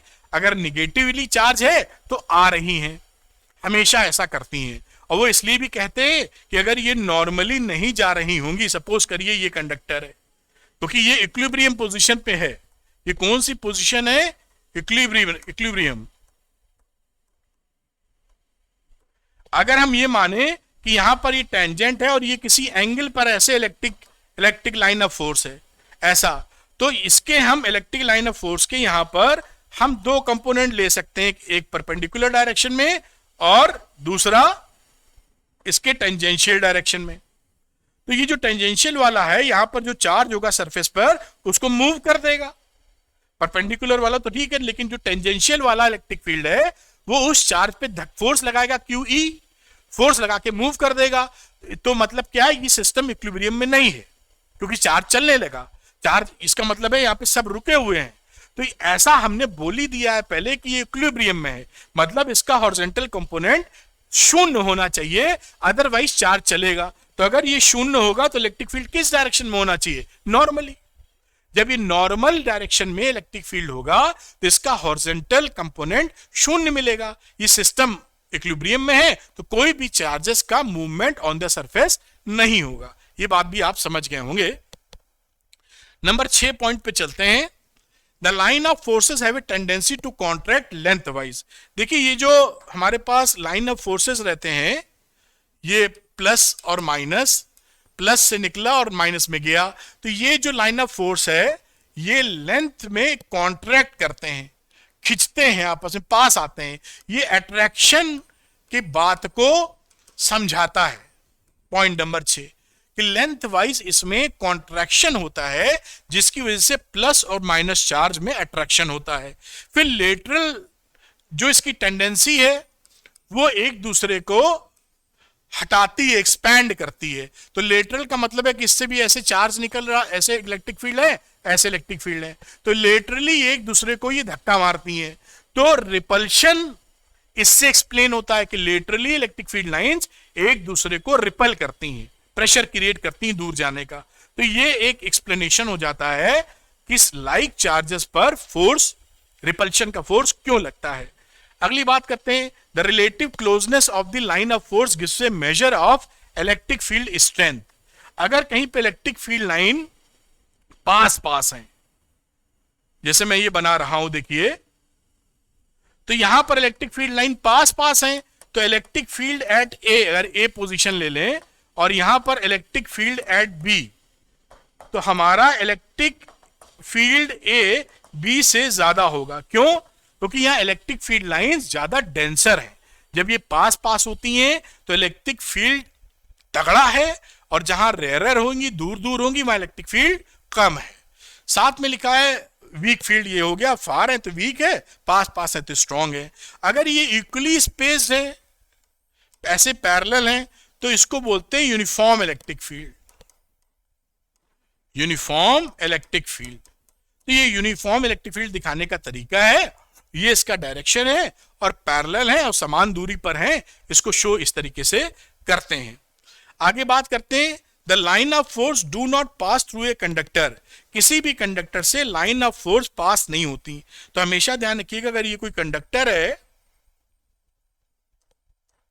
तो लाइन जब आएगी, मान लीजिए ये इलेक्ट्रिक फील्ड लाइन आ रही है ई, तो ये इसमें नॉर्मली, नॉर्मल का मतलब इससे जो रेडियस बन रही है ऐसे इसके अंदर जाएगी नॉर्मली, और फिर यहां से ऐसे निकलेगी ऐसे। लेकिन इसके अंदर इलेक्ट्रिक फील्ड आपको जीरो मिलेगा, इसके अंदर इलेक्ट्रिक फील्ड लाइन नहीं मिलेगी। देखिए मैंने इसको टेढ़ा क्यों घुमाया है, क्योंकि नॉर्मल होना है, जो कि इसकी रेडियस के डायरेक्शन में होना चाहिए। तो नॉर्मली एंट्री मारी, नॉर्मली निकली, अंदर नहीं। तो इलेक्ट्रिक फील्ड लाइंस किसी भी कंडक्टर के अंदर नहीं मिलती, क्योंकि वहां इलेक्ट्रिक फील्ड शून्य होता है। ये छोटी छोटी जो बातें आपको ट्रेमेंडस बेनिफिट करने वाली हैं, नोट्स बनाते रहिए और समझते रहिए। एक कदम और आगे चलते हैं बेटा। अब क्या देखते हैं, electric field of lines of for different charge conductor. तो जैसे यहां पे सिंगल चार्ज है प्लस या माइनस का, तो प्लस में प्लस से इनिशिएट होंगी इलेक्ट्रिक फील्ड लाइन और इनफाइनाइट तक जाएंगी। ये कहां जाके खत्म होगी, इनफाइनाइट पर। और निगेटिव के लिए इनफाइनाइट से चालू हुई है और माइनस पर आके खत्म होगी। तो लाइन, इलेक्ट्रिक फील्ड लाइन शुरू इनिशिएट भी होती है और टर्मिनेट भी होती हैं, दोनों काम होता है, क्लोज लूप नहीं बनता है। तो इस तरीके से ये रेडियल फील्ड लाइंस बनी हुई हैं, इस तरीके से आप इलेक्ट्रिक फील्ड लाइंस बना सकते हैं। अब अगर आपके पास कोई प्लस माइनस वाला स्ट्रक्चर है, ये प्लस है, इक्वल एंड अपोजिट चार्जेस है, ये डायपोल वाली कहानी आगे पढ़ेंगे, तो two equal and opposite point charges, तो ये यहां पर प्लस क्यू रखा है और यहां पे माइनस क्यू रखा है। यहां पे इलेक्ट्रिक फील्ड लाइन कभी बनाने को भी आती है तो तैयार रहिएगा। तो प्लस से निकली और ये देखिए माइनस में, ध्यान क्या रखना है कि 90 से निकली 90 को गई, 90 से निकली 90 गई, और ये कुछ इधर निकलने वाली और इधर निकलने वाली। इलेक्ट्रिक फील्ड का डायरेक्शन इस तरफ, जो कि यहां पर इससे आपको दिखाया गया है। तो ये डायपोल वाली सिचुएशन है, तो इस तरीके से आप कर सकते हैं। अगली बात करते हैं, अगर दोनों प्लस आ जाएं, इक्वल एंड सेम चार्जेस, तो उसमें देखिए रिपल्शन होगा। तो इलेक्ट्रिक फील्ड लाइंस किस तरह से बनी हुई है, यहां मिल जाएगा neutral and for neutral point. Neutral point का क्या मतलब होता है कि electric field at N will be zero, एक दूसरे को नलीफाई कर देंगे एन के ऊपर। तो ये बात भी आप पकड़ पाए होंगे। ठीक, एक कदम और आगे चलते हैं। अगर हमारे पास electric field lines different charge conductors के अंदर पॉजिटिवली चार्ज प्लेन कंडक्टर है, अगर पॉजिटिवली चार्ज प्लेन कंडक्टर है तो इलेक्ट्रिक फील्ड लाइन इस तरीके से निकलती हैं। जैसे आप शू ब्रश देखते हैं ना, टूथ ब्रश सीधा ब्रसल्स वाला, ऐसे, तो ऐसे ऐसे ऐसे निकलती दोनों तरफ। तो इलेक्ट्रिक फील्ड लाइन से इधर भी पैरेलली ऐसे ऐसे निकलेंगी, जैसे शू पॉलिश वाला ब्रश होता है, या आप देख लीजिए टूथब्रश सीधी बेसल्स जिसमें होती हैं, टेढ़ी वाली नहीं, उस तरह से इलेक्ट्रिक फील्ड लाइंस आपको प्लेन कंडक्टर में मिल जाएंगी, किस डायरेक्शन में होती है। चलिए एक कदम और, अब यहां पर देखिए कि relation between electric field strength and density of line of force, ये मैं समझा चुका था। फिर भी अगर ये पॉइंट P है, ये पॉइंट Q है, तो यहां देखिए रीजन ऑफ स्ट्रॉन्ग फील्ड है, क्योंकि डेंसर है ना, इलेक्ट्रिक फील्ड ज्यादा है। कितनी लाइन है? 1 2 3 4 लाइन इससे कट होके जा रही हैं, और यहां पर देखिए उतना ही बड़ा एरिया लिया, एक लाइन जा रही है, तो हम ये कह सकते हैं कि EP is greater than EQ। क्यों? क्योंकि P पर इलेक्ट्रिक फील्ड लाइंस डेंसर हैं और Q पर इलेक्ट्रिक फील्ड लाइंस रेयरर है। बात आपको पकड़ में आई होगी, ठीक? यही इसका रिलेशनशिप है। अब एक टॉपिक आता है जो बहुत ही सरल है, लेकिन कई बच्चे इससे डरते हैं, तो मैं इस टॉपिक को आपको समझाऊंगा, एक प्रूफ भी कर दूंगा जो आपके लिए काफी समझने के लिए आसानी देगा और मजा भी आएगा, ठीक? तो पहली बात, कॉन्टिन्यूअस चार्ज डिस्ट्रीब्यूशन, क्योंकि जो कूलाम्स लॉ है हमारा, या इलेक्ट्रिक फील्ड की हम बात करते हैं, ये तो लगते पॉइंट चार्ज से हैं, लेकिन जब हमारे पास कोई मान लीजिए स्फेरिकल कंडक्टिंग बॉल आ गई, तो वो पॉइंट तो है नहीं, इसके पास में कहीं निकालना है हमें कि r डिस्टेंस दूर पे क्या इलेक्ट्रिक फील्ड है, तो एक पॉइंट चार्ज तो है नहीं, उसमें बहुत सारा कॉन्टिन्यूअस चार्ज डिस्ट्रीब्यूशन है। उन सवालों को कैसे करते हैं? तो ध्यान रखिएगा, ये लॉजिक लगाते हैं, फोर्स लिखा है, यहीं पे इलेक्ट्रिक फील्ड लिख सकते हैं, क्यू नॉट हटा के, यानी E is equal to 1/4 pi epsilon naught, और इंटीग्रेट करते हैं हम लोग dq, छोटा सा पॉइंट चार्ज लेते हैं जिसे हम dq बोलते हैं, अपॉन r स्क्वायर, और क्योंकि वेक्टर फॉर्म में लिखा है तो इसीलिए r कैप लगा दिया।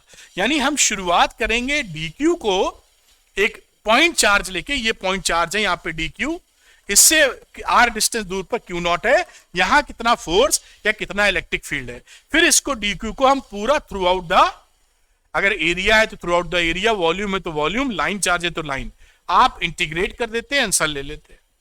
इसको कैसे आगे बढ़ते हैं उसके लिए एक और बात आपके सामने लेके आते हैं। जैसे वॉल्यूम की बात करें, ये एग्जांपल आपको समझाता हूं। जैसे मान लीजिए यहां पर एक स्फेरिकल कंडक्टर है, for if A charge Q is distributed over the entire volume of A sphere, अगर पूरे स्फेयर पर हमारा इंटायर वॉल्यूम है, इंटायर वॉल्यूम का मतलब है ये नॉन कंडक्टिंग स्फेयर है, कंडक्टिंग होगा तो जो चार्ज देंगे सब इसकी सतह पर आ जाएगा, सरफेस पे। ये नॉन कंडक्टिंग स्फेयर है, आपने इसको चार्ज से जहां जहां चार्ज दिया है, ये यूनिफॉर्मली डिस्ट्रीब्यूटेड चार्ज है, सब इसके अंदर भरा है, और इसको चार्ज दिया कितना था हमने? Q। अगर इसकी रेडियस हम ले लें R, तो हम इसकी चार्ज डेंसिटी निकाल सकते हैं ना, volumetric charge density. Volumetric charge density क्या होती है? Total charge upon volume of sphere. तो वॉल्यूम ऑफ स्फीयर क्या है? 4/3 पाई R क्यूब। ये वैल्यू हो गई कूलाम पर सेंटीमीटर या मीटर क्यूब। ये देखिए रो निकला। रो क्या है? वॉल्यूमेट्रिक चार्ज डिस्ट्रीब्यूशन या वॉल्यूमेट्रिक चार्ज डेंसिटी। वॉल्यूमेट्रिक या वॉल्यूम चार्ज डेंसिटी। इसका देखिए फायदा क्या आएगा, अभी मैं करके दिखाऊंगा। जहां पर आप dq लिखेंगे, इस dq पर कितना चार्ज आपको मिल रहा है वो आप यहां से रो से मल्टीप्लाई करके लिख सकते हैं। dq को रिप्लेस करने की जो सिस्टम होगा वो सिस्टम इसकी मदद से, क्योंकि रो क्या हो जाएगा? रो हो जाएगा dq अपॉन dv, है ना। अब जब भी आप dq को रिप्लेस करने जाएंगे उसको रो इंटू dv से चेंज कर देंगे, तो ये dq हटके रो मतलब ये, और dv तो एक छोटा सा एलिमेंटल वॉल्यूम है, उसको through out the volume integrate कर देंगे। अभी मैं जो समझा रहा हूं ज्यादा पकड़ नहीं पाएंगे, अभी एक एग्जांपल, पूरा बढ़िया एग्जांपल मैं इंटीग्रेट करके दिखाऊंगा तो पूरी बात पकड़ में आएगी। ये फिर भी कॉन्टिन्यूअस चार्ज डिस्ट्रीब्यूशन का मामला, तो ये वॉल्यूम के लिए बात है। ऐसे ही आपकी बातचीत किसके लिए हो सकती है, ये बात समझ में आई होगी ना। यहाँ एक चीज और मैं बता देता हूं, जैसे आगे आपको आसानी लग सकती है। मान लीजिए आप यहाँ पर इलेक्ट्रिक फील्ड निकाल रहे हैं किसी पॉइंट आर पर, तो इलेक्ट्रिक फील्ड का फॉर्मूला जो पीछे सीखा था हमने, मैग्नीट्यूड की बात कर ले रहे हैं, 1/4 पाई एप्सिलॉन नॉट, इसको लिखोगे dq/r²। समझना मेरी बात। अब इस dq को यहां लिख दोगे 1/4 पाई एप्सिलॉन नॉट, dq की जगह रो इंटू dv/r²। ये देखिए, अब ये रो तो वॉल्यूमेट्रिक चार्ज डेंसिटी कांस्टेंट है, यूनिफॉर्म है, रो बाहर आ जाएगा और डीवी के हिसाब से पूरा इंटीग्रेट कर मारेंगे हम लोग। इस तरह की चर्चा यहां की जाती है। फोर्स निकालना तो भी दूसरा फॉर्मूला लगा के यही कर लेंगे। अच्छा, यही चीज सेम हो जाएगी जब हम एरियल बात करेंगे एरिया के लिए। तो एरिया के लिए ये एरिया ds है एलिमेंटल और पूरा सरफेस एरिया s है, तो इसको हम शो करते हैं सिग्मा से, सरफेस चार्ज डेंसिटी। और ये वैल्यू कितने के बराबर हो जाएगी? मान लीजिए किसी शीट को आपने क्यू चार्ज दिया है, या स्फेरिकल कंडक्टर ही ले लीजिए, तो 4 पाई r² से डिवाइड कर देंगे। ये स्फेरिकल कंडक्टर है तो सारा चार्ज इसके बाहर ही आएगा। इसको चार्ज आपने दिया था Q और इसका रेडियस है R, तो इसका सरफेस चार्ज डेंसिटी कितना रहा? Surface charge density sigma total charge upon surface area Q/4 पाई r²। ये इससे निकाल लेंगे, वही फॉर्मूला जो भी दिखाया था इलेक्ट्रिक फील्ड का, उसमें जो dq आ रहा होगा वो यहां पे आ जाएगा आपका इस तरीके से। मैं यहां पर लिख देता हूं एक बार। देखिए सिग्मा की जो वैल्यू ये लिखी हुई है, सिग्मा इज टू dq/ds। तो यहां से जब आप dq निकालेंगे तो सिग्मा इंटू ds, ये dq आप ऐसे रिप्लेस कर देंगे जब इलेक्ट्रिक फील्ड निकाल रहे होंगे इस dq की जगह। अभी सवाल लेंगे तो आप एक लेंगे तो वहां से ज्यादा समझ पाएंगे। और इसी तरीके से अगर लीनियर चार्ज डेंसिटी आ जाए आपके सामने, तो लैम्डा इज टू dq/L। और फिर यहां पे बात की कि एक रिंग है जैसे रेडियस r की, समझाने के लिए आपको ये दिस इज रिंग, तो रिंग पर आपने टोटल चार्ज दिया है Q और ये रेडियस r है, तो इसकी लीनियर चार्ज डेंसिटी को लैम्डा से दिखाते हैं, Q टोटल चार्ज अपॉन इसका पेरीमीटर या सरकमफ्रेंस 2πr। ये इसकी लीनियर चार्ज डेंसिटी है, dq/dl से दिखाते हैं, जिसको हम लीनियर चार्ज डेंसिटी बोलते हैं, लीनियर चार्ज डेंसिटी। और इसी रिंग का हम एक आपको डेरिवेशन करके दिखाते हैं, जो फॉर्मूले के तौर पे आप याद भी रखेंगे और कॉन्टिन्यूअस चार्ज डिस्ट्रीब्यूशन में कैसे खेला जाता है बहुत आसानी से आप खेल पाएंगे। सुपर फंडामेंटल आपको मिलेंगे। तो ये कि इसकी बात करते हैं, सवाल पढ़ता हूं फिर करके दिखाता हूं। ए चार्ज, मेरे ख्याल से हरा कलर है, ए charge is distributed uniformly over a ring of radius a। एक देखिए रिंग है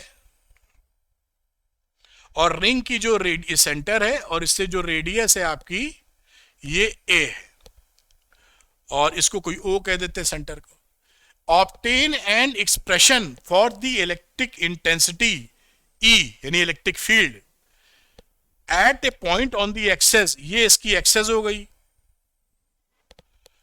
on the axis of the ring. मान लीजिए हमें किसी P पॉइंट पर यहां पर इलेक्ट्रिक फील्ड हमको निकालना है, अभी हम चर्चा करेंगे इसकी। Hence show that for points at large distances from the ring it behaves like a point charge। ठीक है, अब देखिए मैं थोड़ा कलर बदल लेता हूं। अब यहां पर हम लोग देखिए, इसको पूरे को हम चार्ज दिए Q, ये समझ लीजिए पॉजिटिवली चार्ज है, ये रिंग है। What is this? This is ring. ठीक, अब इसकी अगर मैं चार्ज डेंसिटी की बात करूं, क्योंकि रिंग है लीनियर चार्ज डेंसिटी, तो मैं इसको लिख देता हूं, अगर dq की भी बात करूं तो dq क्या हो जाएगा? Total charge upon 2πa। मैं आपको पहले लैम्डा लिख के दिखाता हूं। लैम्डा है ये लीनियर चार्ज डेंसिटी है, लीनियर चार्ज डेंसिटी। ये कितनी आएगी? जितना चार्ज दिया है अपॉन 2πr, तो a है 2πa, this is the linear charge density. अब यहां पर एक हम लोग छोटा सा हिस्सा लेते हैं एलिमेंटल डीएल का। DL is the this one, very small, infinitely small, क्योंकि उसी के लिए हम यहां पर इलेक्ट्रिक फील्ड वाला फॉर्मूला लगाने वाले हैं। अब इससे डीएल से कितना इलेक्ट्रिक फील्ड यहां बन रहा है उसकी चर्चा करेंगे। तो पहले हम निकाल लेते हैं कि डीएल पर चार्ज कितना होगा। तो मैं अगर बात करूं डी क्यू, जो डीएल पे चार्ज है, तो linear charge density into DL. भाई एक यूनिट पर चार्ज होता है लेमडा, तो डीएल पे कितना चार्ज है, लेमडा इंटू डीएल। ठीक, अब यहां पर लेमडा की वैल्यू रख दो, Q अपॉन 2 पाई ए इंटू डीएल। इसका हम लोग इस्तेमाल करेंगे, अभी इंपॉर्टेंट है, क्योंकि डी क्यू को हमको भगाना पड़ता है यहां से। अब देखिए यहां पर इसकी वजह से जो यहां पर इलेक्ट्रिक फील्ड बनेगी सीधी रेखा में बनती है, तो हमने ऐसे बनाई। ठीक, और इस डिस्टेंस को मैंने लिख दिया r, और ये जो ओपी डिस्टेंस है उसको मैं लिख रहा हूं x। अब ये जो इलेक्ट्रिक फील्ड है विच इज डीई, इसके अब ये अगर एंगल थीटा है, देखिए ये एंगल अगर मैं थीटा ले लूं तो ये एंगल भी हमारा थीटा हो जाएगा। तो डी के दो कंपोनेंट करूं तो एक कंपोनेंट हो जाएगा यहां डीई कॉस थीटा, और एक दूसरा कंपोनेंट हो जाएगा इधर डीई साइन थीटा। बात पकड़ में आई होगी कि नीचे वाला, ये ऊपर वाला छोड़ दीजिए, डी कॉस थीटा, और ये रहा आपका डीई साइन थीटा। ये नीचे कंपोनेंट आपको दो मिल गए डीई के, क्योंकि वेक्टर क्वांटिटी कंपोनेंट कर सकते हैं। अब इंटरेस्टिंग चीज क्या है कि यहां पर इसी के अगेंस्ट में अगर हम एक एलिमेंट सिमेट्रिकली अपोजिट एक डीएल एलिमेंट देखें, जो कि हर एलिमेंट का सिमेट्रिक अपोजिट मिल जाएगा, तो यहां से ये डीएल अगर लिया है, इससे इलेक्ट्रिक फील्ड कैसी बन रही है, तो ये देखेंगे ऐसी बन रही है, विच इज अगेन डी। ये थीटा है तो ये भी थीटा, क्योंकि एकदम उसी के अपोजिट लिया है हमने। अब ये जो डी है ये थीटा, तो ये एंगल थीटा, तो इसके दो कंपोनेंट ले लो, एक कंपोनेंट हो गया इधर डी कॉस थीटा, और एक परपेंडिकुलर डायरेक्शन में डी साइन थीटा। अब आप देखेंगे कि डी साइन थीटा एक दूसरे को नलीफाई कर देंगे, यानी हमारे काम का कौन सा कंपोनेंट मिला, केवल डी कॉस थीटा। तो डी साइन थीटा फिर नलीफाई ईच अदर,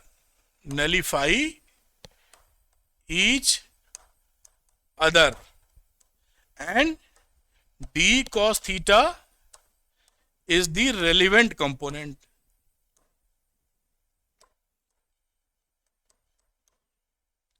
तो अगर हम इस D point number 1, point number 2, बात आप अच्छे से समझ पा रहे होंगे। अब अगर मैं इसको एक कदम आगे बढ़ाता हूं, पहले इस dq से बनने वाला इलेक्ट्रिक फील्ड लिख देता हूं।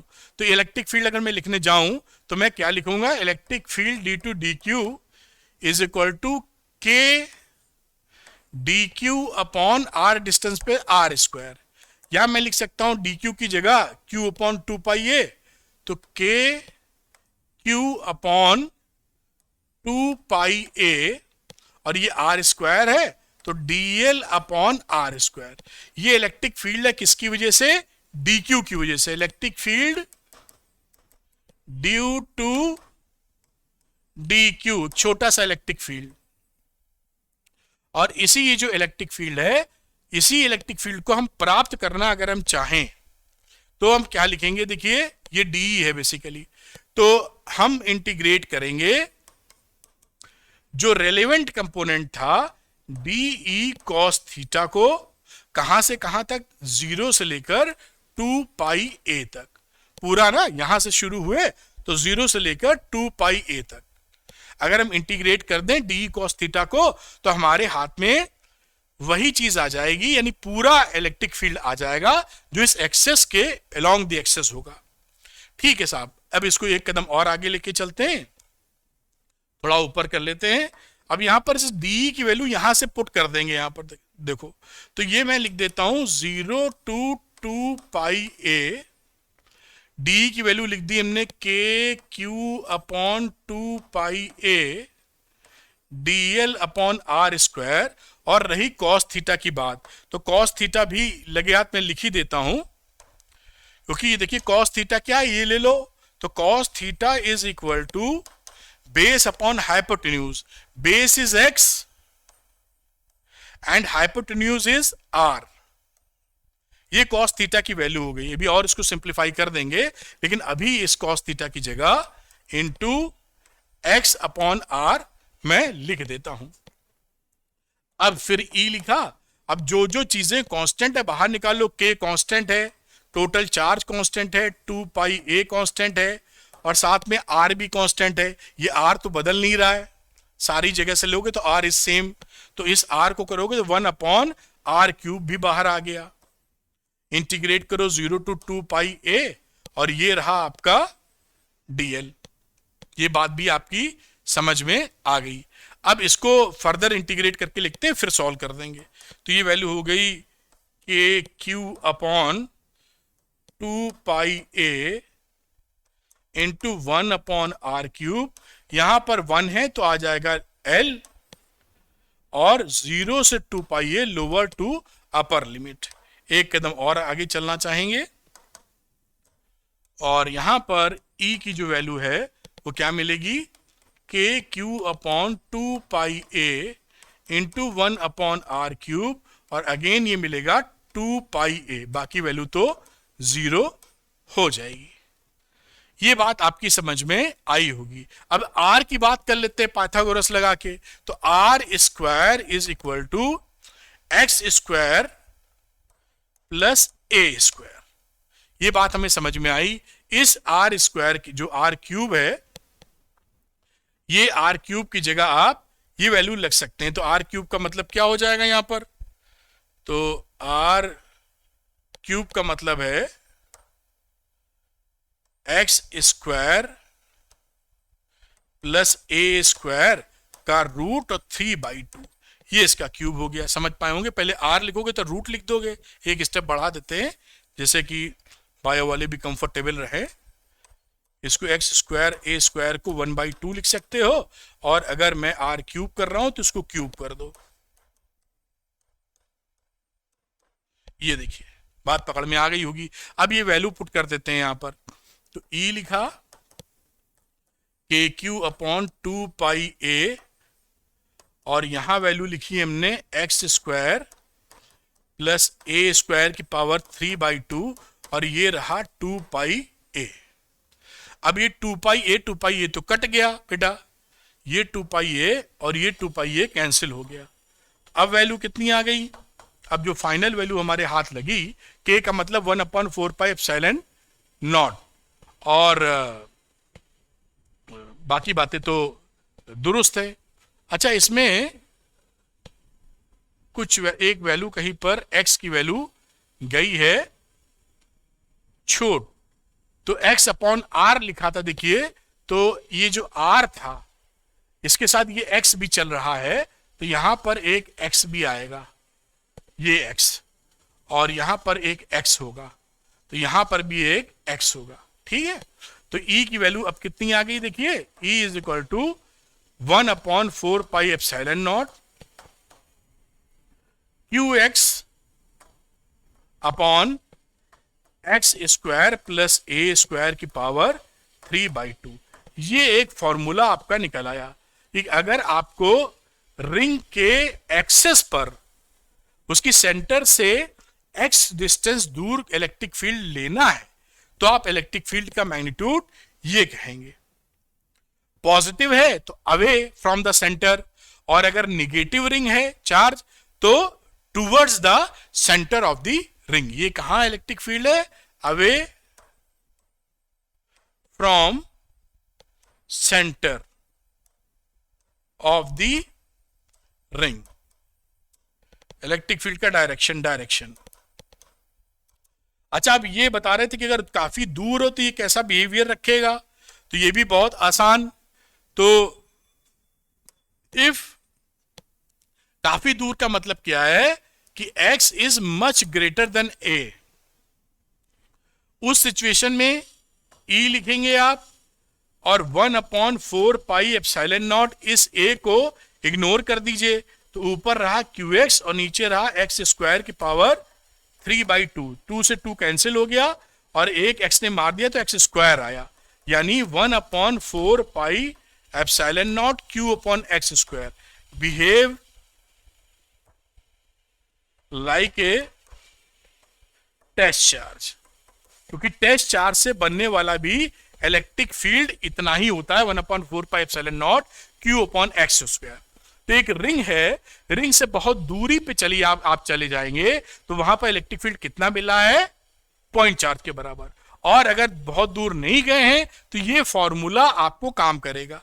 तो ये डेरिवेशन भी इंपॉर्टेंट है और आपको ये फॉर्मूला भी पता होना चाहिए, और ये इसका एग्जाम्पल भी बन जाता है कॉन्टिन्यूअस चार्ज डिस्ट्रीब्यूशन का। तो ये जो मैंने आपको करके दिया है अभी कॉन्टिन्यूअस चार्ज डिस्ट्रीब्यूशन की कहानी किस तरह से की, इसको सीख लेना बेहतर होगा, जिससे आने वाले दिनों में आपको बाकी सभी चीजों में आसानी हो कि छोटा सा डीएल माना था और कैसे पूरी चीज के लिए इंटीग्रेट किया। मैं आपको दिखा देता हूं, ये आप नोट कर सकते हैं। मैं हट जाता हूं और मैं इसको थोड़ा सा ऊपर बढ़ाता हूं जिससे पूरा डेरिवेशन आपके सामने आ जाए, और थोड़ा ऊपर जाना होगा, यहां तक हो गया। तो पूरा आप स्क्रीनशॉट ले सकते हैं या इसका जो PDF है वो मैं टेलीग्राम चैनल पे शेयर कर दूंगा। तो उम्मीद है ये इलेक्ट्रिक फील्ड से जुड़ी हुई जो भी बातें आपको सीखनी है, माइन्यूट से माइन्यूट पूरी चीज आपको मैंने बता दी। अगर आप समझदारी के साथ ये वीडियो देखते हैं और नोट्स बनाते हैं, किसी स्टेज पर बोर्ड्स पे भी या आने वाले दिनों में उसके आगे के कॉम्पिटिटिव एग्जाम में कहीं पीछे नहीं हटेंगे। तो thank you very much, wish you all the best. Video पसंद आया हो तो लाइक कीजिएगा, शेयर कीजिएगा, अरविंद एकेडमी चैनल को सब्सक्राइब करना मत भूलिएगा, और अरविंद एकेडमी टेलीग्राम चैनल को ज्वाइन कीजिए for PDFs। Thank you very much, wish you all the best.